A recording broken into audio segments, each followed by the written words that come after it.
하나님 말씀 누가복음 5장 27절에서 39절 말씀 우리 함께 교독합니다.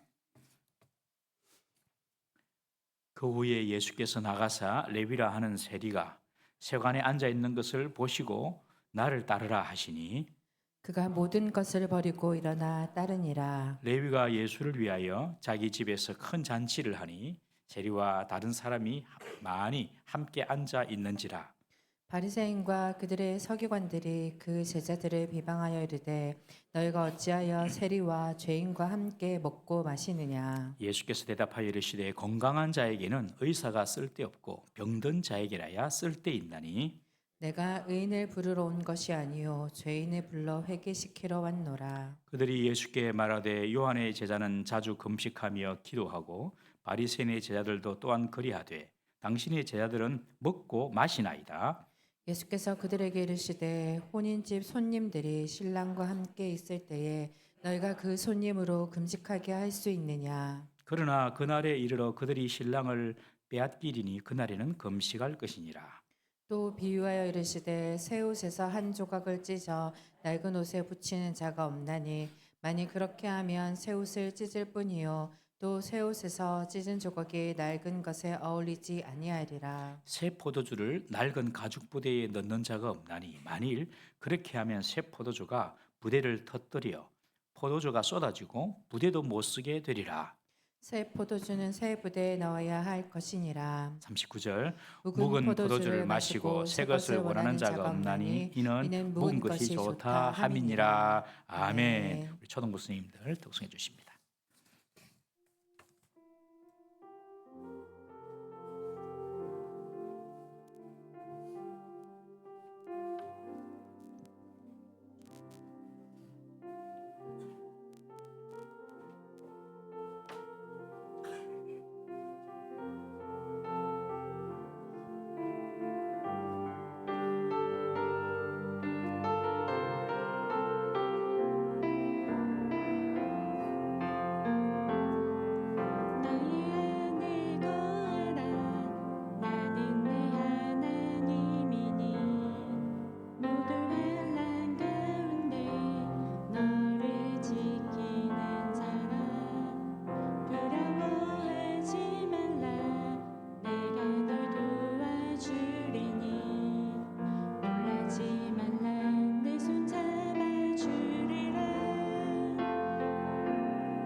아멘.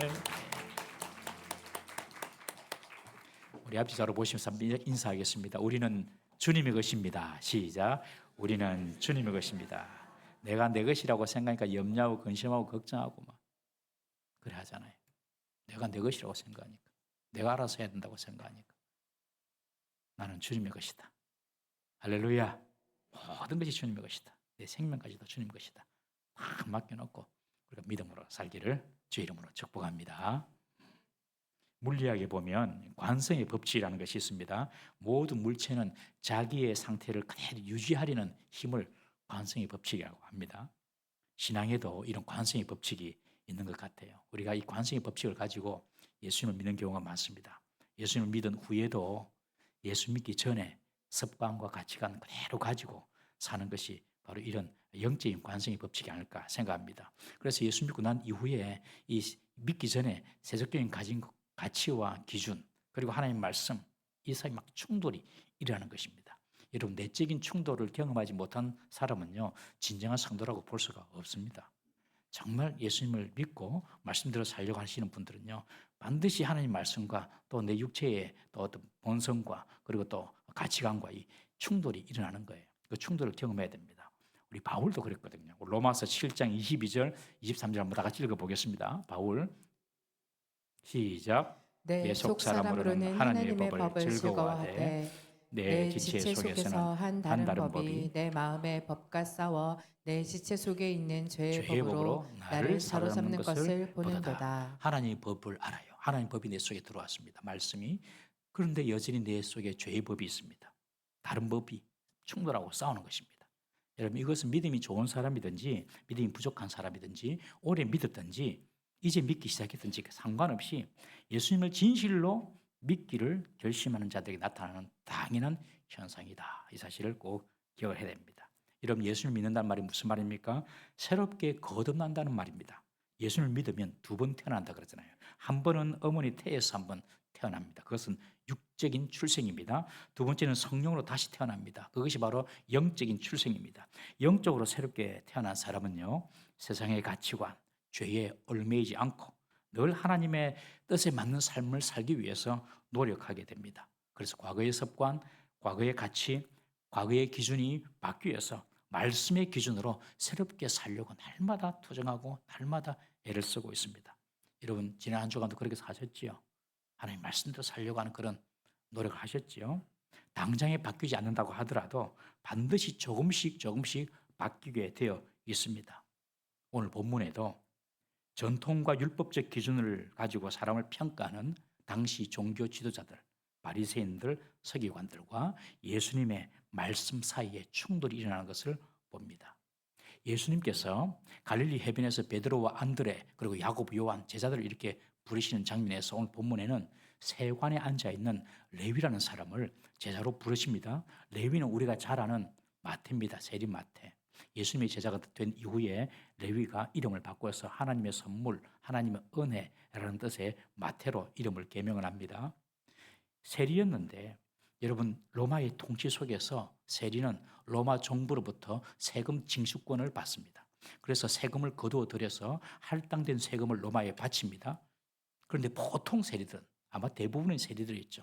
그런 사람들은 로마로부터 할당된 세금 그 이상의 세금을 받아가지고 로마에 바칠 것만 바치고 차액은 자기가 착복하는 것입니다. 그래서 유대인들은 이 세리들을 가르쳐서 이방인의 앞잡이다, 매국노다, 도둑이다, 죄인이다 그렇게 여겨서 상종하지 않았습니다. 옛날 우리 일제강점기 때에 일본 앞잡이 노릇하는 사람들 개처럼 일본의 개다 그렇지 않아요.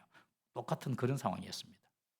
그런데 예수님께서 이 세리 말태를 이 세리 레위를 지금 제자로 부르시는 것입니다. 예수님께서 자신을 불러주시니 마태는 모든 것을 버리고 주님을 따릅니다. 예수님의 제자로 부르심을 받은 마태는 자기 집에서 예수님을 위하여서 큰 잔치를 베풀고 친구들을 막 초청을 합니다. 예수님께서 그 자리에서 함께 식사를 하시는 거예요. 그런데 그런 모습을 너무나도 싫어했던 사람들이 있었어요. 그들이 바로 바리새인과 서기관들이었습니다. 그들은 예수님께서 세리와 다른 죄인들과 함께 식사하는 것을 보고 예수님의 제자를 비난합니다. 그들은 당연히 정죄받아야 될 죄인인데 아니 메시아라 그러고 하나님 나라를 이야기한다는 저 예수가 그런 세리를 제자로 받아들이질 않나. 그리고 또 그런 부류의 사람들과 함께 식사하지 않나, 함께 어울리지 않나. 이걸 보고 완전히 이해가 안 되는 거예요. 그래서 제자들에게 왜 너희 서성은 그러냐 하고 비방하고 실문합니다. 그때 예수님께서 그 바리새인들이 하시는 말씀이 31절, 32절 말씀. 우리 함께 다시 한번 읽어보겠습니다. 시작. 예수께서 대답하여 이르시되 건강한 자에게는 의사가 쓸데없고 병든 자에게라야 쓸데있나니 내가 의인을 부르러 온 것이 아니요 죄인을 불러 회개시키러 왔노라. 의사가 있는데 그 의사가 건강한 사람에게 필요하겠느냐? 죄인들에게 필요하지. 내가 의사로 왔는데 건강하다고 생각하는 의인이라고 생각하는 너희들에게는 내가 필요 없다. 그러나 너희들이 죄인이라고 생각하는 이 세리들, 이런 죄인들, 그런 자들에게 내가 필요하기 때문에 와서 그들과 식사하는데 뭐가 문제냐? 이렇게 논리를 갖다가 예수님께서 펼쳐나가시는 거예요. 스스로 의롭다고 생각한 바리새인들은 할 말이 없었습니다, 여러분. 원래 이 바리새인들은 자타가 인정하는 그런 고상하고 거룩한 종교인들이었습니다. 바리새인들은 바벨론 포로 이후에 생겨난 분파인데 바벨론 포로를 잡혀가지고 사람들에게 각성이 일어났어요. 유대인들이 영적인 각성이. 왜 우리가 하나님의 선민인데 바벨론에 의해서 이렇게 지배당하고 이렇게 살아야 되는가? 우리가 하나님을 제대로 섬기지 못했구나. 하나님을 잘 섬겨야 되겠구나. 그래가지고 하나님을 잘 섬기자. 그런 좋은 의도로 시작된 분파가 바로 바리새파입니다. 이 바리새라는 말의 뜻은 구별됐다. 그런 뜻이거든요. 우리는 그냥 세속적인 그런 사람하고 구별되게 하나님 백성으로서 제대로 하나님을 섬겨보자. 그래서 바벨론 포로 마치고 갔다 와서 이렇게 바리새파가 이렇게 융성하게 된 거예요. 처음에는 얼마나 좋은 의도로 시작된지 모릅니다. 우리가 하나님을 한번 제대로 잘 섬겨보자. 그런데 이게 세월이 지나고 흘러가면서 하나님을 제대로 섬기지 않는 것처럼 보이는 사람들은 판단하고 정죄하는 것입니다. 여러분, 우리가 예수님을 잘 믿으려고 하는 사람들이 특별히 주의해야 될 점이 있어요. 내가 예수님 잘 믿어야 되겠다. 그런 사람들이 주의해야 될 것이 뭐냐면 다른 사람들이 나와 같지 않다고 다른 사람을 판단하고 정죄하는 거 참 조심해야 됩니다. 이거 참 조심해야 돼. 잘 믿으려고 하는 사람일수록. 나는 잘 믿으려고 하는데 남편은 소파에 누워 자는 거예요. 그러면 열불이 나죠. 미워 죽겠어요. 나는 잘 믿으려고 하는데 우리 자녀들은 막 신앙에 관심도 없고 그런 거예요. 그러면 잘 안 해주고 싶고 밉고 그렇잖아요. 이것이 사실은 다 우리 속에 있는 남을 판단하고 정죄하는 마음인 것입니다, 여러분. 이런 마음이 들면 마귀에게 지는 거예요. 그런 마음이 들면 안 됩니다. 신앙은 전적으로 나와 하나님과 관계입니다. 그러면 하나님께서 다 알아서 하시는 거죠. 내가 잘 믿어보려고 하는 사람일수록 이런 유혹의 덫에 빠질 수가 있다는 사실을 꼭 기억하십시오. 그런 마음을 하나님께서 기뻐하시지 않습니다. 지금 바리새인들은 세리를 죄인으로 규정하고 그들과 함께하는 예수님마저 탐탁지 않게 여기고 있는 것입니다. 예수님이 제자를 부르시는데 세리를 부르고 예수님이 어울리는데 이런 죄인들과 같은 사람들과 어울리는 것을 보고 바리새인들은 도저히 이해할 수가 없었던 거예요. 여러분, 세상의 기업이나 회사도 좋은 스펙에 잘 갖춰진 사람을 부릅니다. 기왕이면 다홍침하죠. 이 세상입니다. 그런데 예수님은 완성된 자를 부르는 것이 아니라 부족한 자를 불러서 온전하게 하십니다. 예수님은 어려운 사람을 부르는 것이 아니라 죄인을 불러서 어렵게 하십니다. 이게 예수님의 생각이고 방법이에요. 그러니 세상의 생각이나 기준이나 바리새인의 기준과 완전히 다른 거죠. 우리가 고백하는 것이 나 같은 죄인 살리시 주 은혜 놀라와. 그렇게 고백할 수 있는 거죠. 여러분, 내가 영적으로 병이 들었다. 내가 죄인이다. 이것이 인정이 될 때에 예수님께서 찾아오십니다. 바리새인처럼 나는 좀 괜찮다. 나는 좀 잘하고 있다. 절대로 착각하면 안 됩니다. 내가 좀 잘하고 있다. 나는 좀 이 정도면 된다. 여러분, 그게 절대 스스로 속는 것입니다, 여러분. 오히려 내가 부족하다. 내가 안 된다. 이런 생각이 드는 것이 건강한 것입니다. 그때 하나님께서 가까이 오시고 성령께서 오셔서 우리를 위로해 주시고 채워 주시는 줄 믿으시기를 바랍니다. 이렇게 바리새인들은 스스로 옳다고 여기니까 예수님 필요도 없고 죄인들과 함께 어울리는 그 예수님이 도저히 이해가 안 되는 것입니다. 우리가 스스로 부족합니다. 내가 죄인입니다. 라고 고백했기 때문에 우리가 예수님의 구원의 은혜 속에 그 선물을 받은 줄 믿으시기를 바랍니다. 이 마음을 끝까지 유지해야 돼요. 10년, 20년 신앙생활하고 또 교회 직분이 높아지고 이제 세상과 조금 뭐 구별되는 것 같고 그럴 때 조심해야 됩니다. 바리새인처럼 판단하고 정죄하는 거 정말로 조심해야 됩니다. 바리새인들이 예수님께서 그렇게 말씀하시니까 이제 할 말이 없죠. 그러자 이번에는 먹는 문제를 가지고 시비를 걸기 시작합니다. 세례요한의 제자들, 그들도 자주 금식하고 우리 바리새인들도 금식도 하고 기도하는데 너희들은 예수님의 제자 너희들은 뭐 허구한 날 먹고 마신다고 왜 그렇게 사냐? 왜 그렇게 경건하지 못하냐라고 빈정거리며 비난합니다. 바리새인들은 금식이라는 율법적인 행위를 신앙을 판단하는 도구로 삼았던 것입니다. 다 사람마다 자기가 보는 그런 신앙의 기준이 있는 것 같아요. 여러분 은사주의 교회는 막 은사가 막 일어나고 막 이런 중요하게 생각하는 교회는요. 방언을 못하면 가짜 신앙이다 그렇게 딱 정리를 해버립니다, 여러분. 그리고 기도를 강조하는 교회는요. 새벽 기도나 금요기도 안 나오면 신앙이 없다라고 딱 정죄를 해버립니다, 여러분. 사람마다 자기가 생각하는 그 신앙의 기준이 있는데 그것이 정말 하나님께서 원하시는 것인지 한번 돌아봐야 하는 것이죠. 여러분 바리새인들은요 금식을 많이 하는 사람이 더 경건하고 더 믿음이 좋은 사람이라고 생각을 했습니다. 실제로 그들은 자주 금식을 했습니다. 원래 율법은 7월 달에 있는 대속죄일에 1년에 한 번만 딱 금식하라 그렇게 규정하고 있어요. 회개하면서 금식하라 그렇게 규정하고 있는데 이 바리새인들은 이보다 더 일주일에 2차례 월요일, 목요일 정해가지고 금식을 했습니다. 일주일에 2번씩. 1년에 한 번이면 되는데. 그리고 서너 차례씩 길거리 광장이나 시장 앞에서 노방에서 손을 들고 막 사람들 보라고 기도를 했습니다. 이 바리새인들은 성경의 율법에 세부 조항을 자기들이 덧붙여가지고 더 열심히 지킨 것이죠. 그리고 자기들이 정해놓은 그 규례대로 하지 않는 사람을 보고 불경건하다 그렇게 판단하고 비난을 한 것입니다. 여러분, 우리들이 만들어 놓은 틀이나 기준으로 사람을 절대로 평가해서는 안 될 줄로 믿습니다. 내가 만든 기준이 있으면 안 돼요. 그냥 일단 사람 판단하고 하는 것 자체를 우리는 다 내려놔야 됩니다. 바리새인들이 이렇게 일주일에 2번씩 금식한다고 해가지고 그들이 신앙이 좋은 사람이냐? 주님 그렇게 보지 않았어요. 하나님이 기뻐하시는 금식이 있습니다. 주님 기뻐하시는 금식은요, 이런 외적인 행위의 경건 생활이 아닙니다. 우리 이사야 58장 6절 7절 말씀 한번 읽어보겠습니다. 시작. 내가 기뻐하는 금식은 흉악의 결박을 풀어주며 멍에의 줄을 끌어주며 압제당하는 자를 자유하게 하며 모든 멍에를 꺾는 것이 아니겠느냐. 또 줄인 자에게 내 양식을 나누어 주며 유리하는 빈민을 집에 들이며 헐벗은 자를 보면 입히며 내 권력을 피하여 스스로 숨지 아니하는 것이 아니겠느냐. 아니에요. 하나님 기뻐하시는 금식이 구약에 딱 기록되어 있습니다. 결박을 풀어주는 것이다. 멍에의 줄을 끌어주는 것이다. 압제당하는 자에게 자유를 주는 것이다.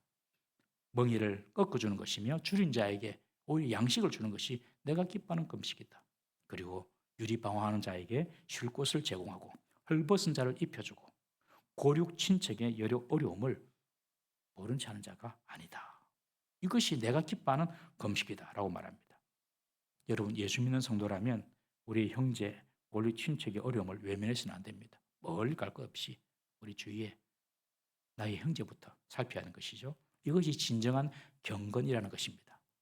여러분 하나님이 기뻐하시는 진정한 경건은 내가 금식하는 것, 그 행위 자체가 아니라 나로 인해서 타인에게 유익이 흘러가도록 하는 것입니다. 밖으로 보이는 경건의 모습이 아니라 나로 인해서 타인이 자유하게 되고 헐벗은 자가 먹게 되고 공경에 처한 자가 그 문제를 해결받게 되고 다른 사람이 나로 인해서 유익을 얻는 것 그렇게 만드는 사람이 여러분 신앙이 좋은 사람인 줄 믿으시기를 바랍니다. 딱 여러분들이 정의를 분명히 하셔야 돼요. 뭘 열심히 한다고 그게 아니고 나로 인해서 다른 사람이 유익하게 되게 하는 사람 그 사람이 신앙이 좋은 사람이에요. 이 바리새인들이 금식의 행위만 가지고 자기들은 어렵다, 자기들은 경건하다 그렇게 생각하고 하나님의 뜻과는 전혀 상관이 없이 살아왔던 것입니다. 이런 바리새인들의 금식을 경건의 기준으로 삼고 예수님을 공격하는 것에 대해서 예수님은 혼인잔치에서 신랑의 친구들이 금식하지 않는 당시의 결혼 관습을 가지고 형식적이고 맹목적인 율법주의 문제를 지적하십니다. 유대인들은 혼인잔치를 결혼을 7일 동안 계속했습니다. 일주일 동안. 그 잔치의 마지막 날 신랑의 친구들은 신랑을 신부의 방에 데려다 주고 자기들은 돌아갑니다. 바리새인들의 규대로 하면 7일 잔치 동안에 월요일, 목요일 이틀은 금식을 해야 됩니다. 그렇지만 특별히 혼인 시간, 혼인 잔치 때는 금식하지 않는 거예요. 그리고 집으로 돌아가서 이제 금식을 하게 됐거든요.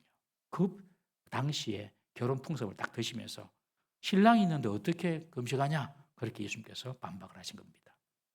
그리고 지금은 금식할 때가 아니라 혼인 잔치 때다. 신랑이신 예수님께서 오셨기 때문에 그 예수님께서 온 인류에 필요한 구원의 기쁜 소식을 가지고 오셨습니다. 누구든지 이 복음을 듣고 믿기만 믿으면 구원을 받는 것입니다. 이것이 바로 신랑 되신 예수님께서 오셔서 주신 기쁨의 소식이거든요. 지금 그러니 금식할 때가 아니다 지금은. 그러나 나중에 이 신랑 되신 예수님께서 잡혀서 십자가에 못 박아 죽게 될 때가 온다. 그때 금식할 때다. 이 바리새인들은 무조건 그냥 일주일에 2번씩 형식적으로 그냥 맹목적으로 금식해야 된다. 그렇게 말을 하는데 예수님은 금식할 때가 따로 있다. 지금은 금식할 때가 아니다. 지금은 혼인잔치를 베풀 때다라고 반론을 제시한 것입니다. 여러분들은 언제 주로 금식을 하십니까? 신랑 되신 예수님을 잃었다고 생각할 때 금식하십니까? 아니면 돈을 잃었다고 생각할 때 금식하십니까? 내 건강을 잃을 때, 직장을 잃을 때 그때 금식을 합니까? 예수님이 내 안에 느껴지지 않을 때, 내가 예수님 제대로 믿고 있나 이런 생각이 들 때 여러분들 금식하십니까? 주님이 멀리 계실 때 금식해야 되겠다 생각하십니까? 아니면 내가 사랑했던 사람들이 나를 떠나고 나와 멀어질 때 그때 금식하십니까? 우리 부모님들은 자녀의 신앙을 위하여 금식하십니까? 아니면 자녀의 성공을 위해서 금식하십니까? 죄인인 인간이 예수님을 만나는 것은 인생 최고의 축복입니다. 이게 최고의 축복이에요. 다른 것은 다 잃어도 예수님을 소유했다면 그것은 잘한 것이고 그 사람 인생은 성공한 인생인 줄 믿으시기 바랍니다. 다른 거 다 얻었어도 예수님을 잃어버리면 그 사람은 모든 것을 잃어버린 것입니다, 여러분. 우리는 이 땅에서만 사는 존재가 아니라 영생을 살 존재들입니다, 여러분. 이 세상뿐만 아니라 저 세상에서도 영원히 살 존재입니다. 예수님이 영생을 주시는 생명의 공급자이시고 예수님이 진리이십니다. 그러니 예수님을 가까이 하고 예수님을 소유하는 것이 그것이 가장 큰 축복임을 알아야 하는데 이 땅에 살면서 세상의 것들 이것저것 요거 때문에 예수님을 이렇게 소홀히 되는 거예요. 세상 것을 위해서는 금식을 하는데 신앙을 위해서는 금식을 잘 안 해요. 다 우리 비슷한 모습입니다. 여러분 이거 바꿔야 될 줄로 믿습니다. 정말 내 신앙을 바라보고 무슨 세상의 어떤 그런 뭔가 이루기 위하여 금식하는 것이 아니라 예수님 당신만 바라보고 주님을 더 가까이 하기 위해서 애쓰고 노력하는 그런 수고가 우리에게 있어야 될 줄로 믿습니다. 예수님께서 지금은 금식할 때 아니다. 신랑을 잃으면 그때 금식할 때다 라고 말씀을 하십니다. 그러면서 예수님은 이 말씀을 하시고 결론적으로 2가지 비유로 교훈을 주십니다. 새 옷과 새 포도주 비유입니다. 이 결론입니다. 낡은 옷이 떨어졌습니다.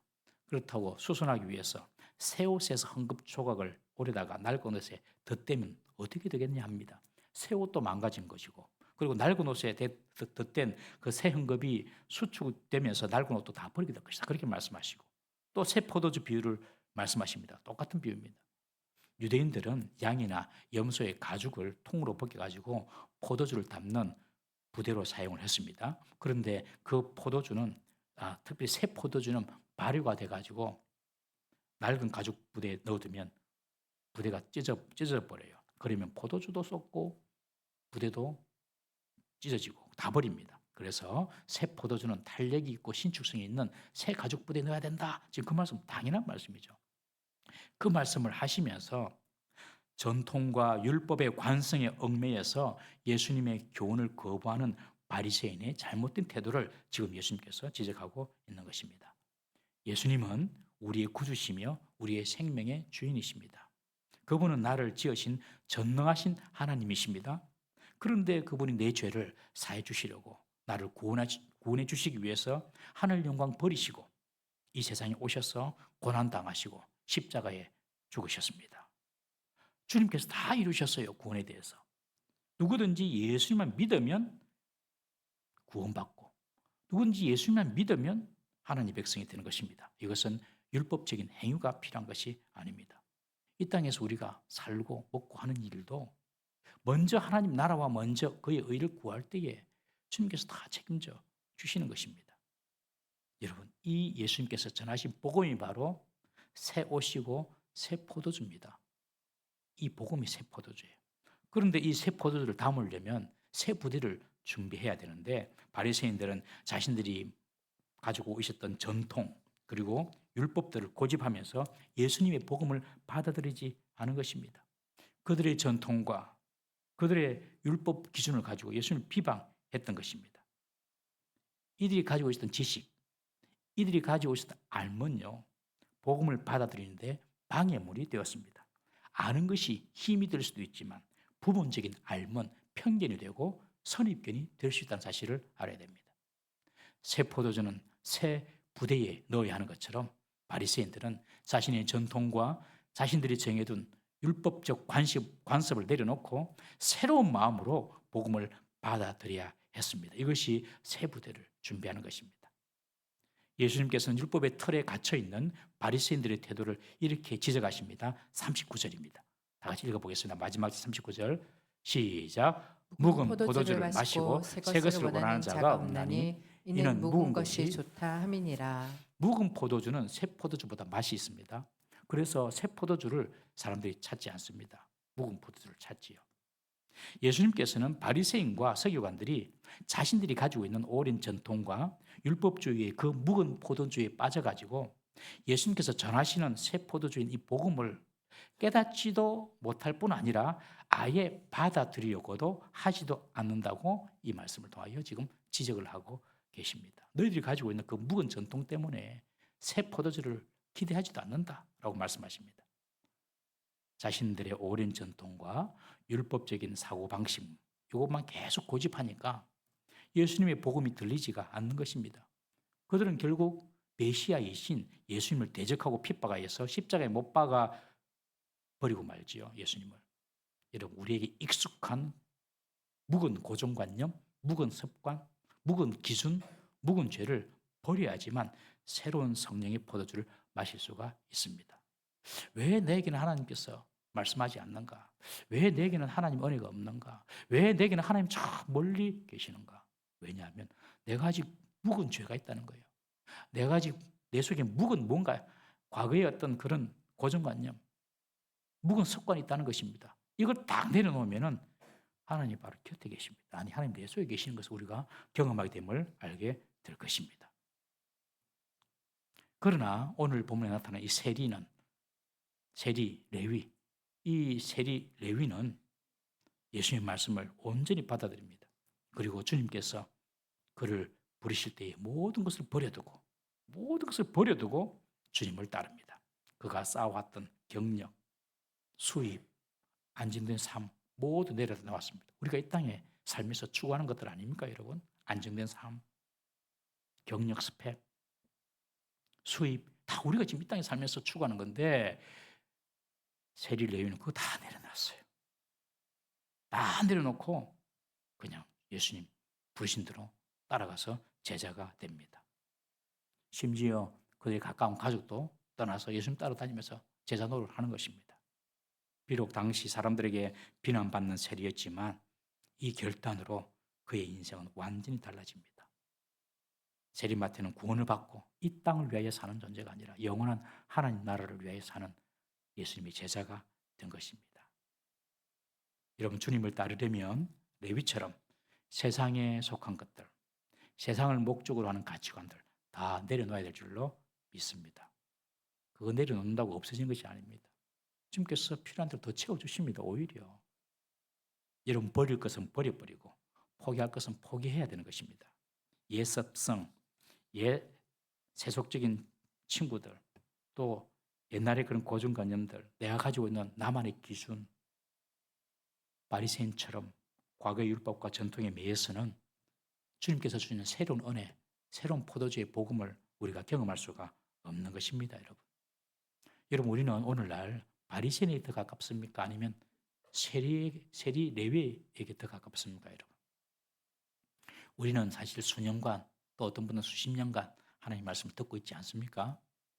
그러면 그 말씀대로 우리의 생각이 바뀌고 삶이 바뀌고 우리의 가치관과 추구하는 것이 달라져야 하는데, 예수님 믿기 전이나 예수님 믿은 후나 10년이 지나나 20년이 지나나 그 삶이 큰 변화가 없다면 우리는 여전히 과거의 전통과 관습에 매여서 바리새인처럼 지금 신앙생활을 하고 있다는 것을 꼭 기억을 해야 됩니다. 나 때는 말이야 이런 거 있잖아요. 나 때. 그런 말 하는 것은 절대로 신앙의 성장이나 발전을 이룰 수가 없습니다. 여러분 수십 년 전만 해도 교회에서 저렇게 드럼 치는 거 상상이나 했습니까? 일렉 기타 치고 뭐 드럼 치고 저거 전부 다 나이터 술집 이런 데서 하던 마귀의 악기인데 저걸 교회에 들여왔다고 옛날에 다 그랬어요. 우리 고신교단교회도. 그런 것들이 다 고정관념, 과거의 고정관념이죠. 찬양할 때 10cm 올리는데 10년 걸립니다. 20cm 올리는데 20년 걸리고. 그러면 안 된다고. 시편 보십시오. 춤을 추면서 찬양. 손을 들고 찬양하라. 하나님 말씀이고 그거는 내 스타일은 그게 아니다. 이러면서 자기 스타일을 너무 고집하시면 안 됩니다, 여러분.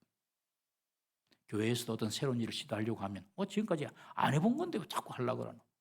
과거의 관습, 전통에 매여가지고 거부하고 부정적으로 반응하는 것 참 조심해야 됩니다, 여러분. 여러분, 우리도 모르게 서서히 바리새화 되고 있다는 사실을 꼭 기억해야 됩니다. 내 기준이나 전통이 아니라 오직 말씀의 기준에 우리를 맞추고 순종해야 할 줄로 믿습니다. 내 기준을 가지고 신앙생활하면 계속 바리새인 되는 겁니다. 결혼을 한 신혼부부가 감자 때문에 이혼했다 그러잖아요. 감자를 설탕에 찍어 먹어야 되냐, 소금에 찍어 먹어야 되냐. 판사가 그랬다면 나는 케찹에 찍어 먹는다. 여러분들 내 기준 가지고 결혼하면 맨날 싸워요. 맨날 싸웁니다, 여러분. 가정에. 자기는 안 변하려고 하면서. 우리가 예수님과 결혼했잖아요. 그러면 신랑 대신 온전하신, 완전하신 예수님의 기준에 맞추며 살아야 할 줄로 믿습니다. 하나님 말씀을 들을 때도 내 마음에 들면 아멘, 나 은혜 받았다. 그러고 내 마음에 좀 안 들고 좀 찔린다. 그런 생각이 들면 은혜 안 받았다고 다 외면해버리고 절대로 그래가지고는 신앙이 성장할 수가 없습니다. 여러분 우리가 말씀을 들어도 변화가 되지 않는 것은 그 말씀을 온전히 받아들이지 않고 내가 그 말씀대로 한번 순종해야 되겠다 이런 결단을 하지 못하기 때문에 내 마음대로 내 고집대로 사는 것입니다. 고집대로 사는 인생은 참 피곤합니다. 여러분. 동의하시면 하면 내 고집이 너무 세면 인생이 피곤해집니다. 하나님 말씀대로 딱 순종하고 살면 안 될 것 같은데 되는 것입니다. 그것이 바로 신앙의 길인 줄, 믿음의 길인 줄 믿으시기를 바랍니다.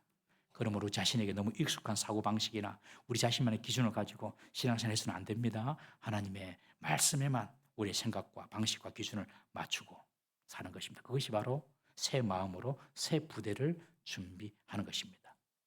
이전 것은 지나갔으니 보라 새 것이 되었도다. 예수님 안에 있는 사람 날마다 새로운 사람입니다. 어제 거, 그제 거, 1년 전 거, 10년 전 거 다 그건 내려놓고 오늘 말씀하시는 주의 말씀 따라서 순종하고 나아간다면 하나님께서 우리에게 날마다 새로운 은혜를 부어 주실 줄로 믿습니다. 바리새인의 길이 아니라 레위 마태의 길을 걸어가는 저와 여러분 되시기를 주의 이름으로 축복합니다. 기도하겠습니다. 우리 이제 나같이 한번 이렇게 한번 기도합니다. 주님,